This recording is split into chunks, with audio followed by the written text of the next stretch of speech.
எல்லாருக்கும் வணக்கங்க. இது வந்து பார்த்திங்கன்னா கொடியவரை. கொடியவரை நம்ம பட்டம் பார்த்து நடவு பண்ணணும். ஜூலை மாதம் நம்ம விதைகள் விதைக்க ஆரம்பித்தோமா நமக்கு வந்து நவம்பர் முதல் வாரத்திலேருந்து டிசம்பர் கடைசிக்குள்ளே பூக்கள் பூக்க ஆரம்பிச்சிரும்.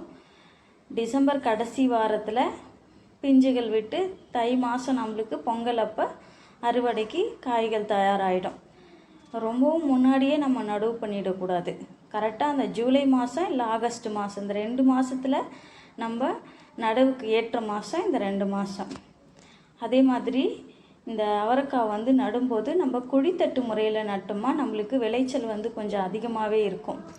குழித்தட்டு முறைனா நம்ம மக்கிய தொழு உரம், கிச்சன் வேஸ்ட்டெல்லாம் போட்டு 1 மாதத்துக்கு முன்னாடியே நம்ம இந்த வேஸ்டேஜெல்லாம் போட்டு நல்லா மக்க விட்டு அதுக்கப்புறம் நம்ம விதைக்க ஆரம்பித்தோமா நம்மளுக்கு அறுவடை அப்போ வந்து இந்த பூச்சி தாக்குதல் அதுக்கப்புறம் இந்த பூ உதிர்வெல்லாம் கொஞ்சம் கம்மியாக இருக்கும் இந்த முறையில் நம்ம நடவு பண்ணும் பொழுது.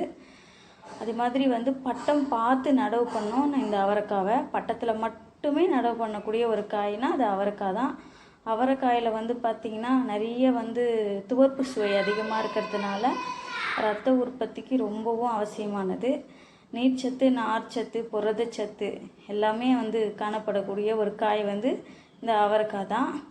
அவரைக்காவை நம்ம உணவில் அடிக்கடி சேர்த்துக்கணும். அது வந்து நம்ம ரத்த சுத்திகரிக்கிறதுக்கும் ரத்த உற்பத்தி செய்கிறதுக்கும் ரொம்ப அவசியமான ஒரு காய்கறி தான் இந்த அவரைக்காய்.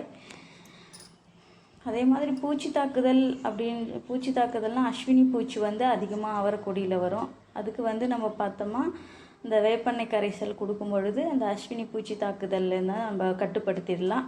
அது மாதிரி பார்த்திங்கன்னா அவரைக்கொடிக்கு வந்து தண்ணி வந்து நிறைய தேவைப்படும்.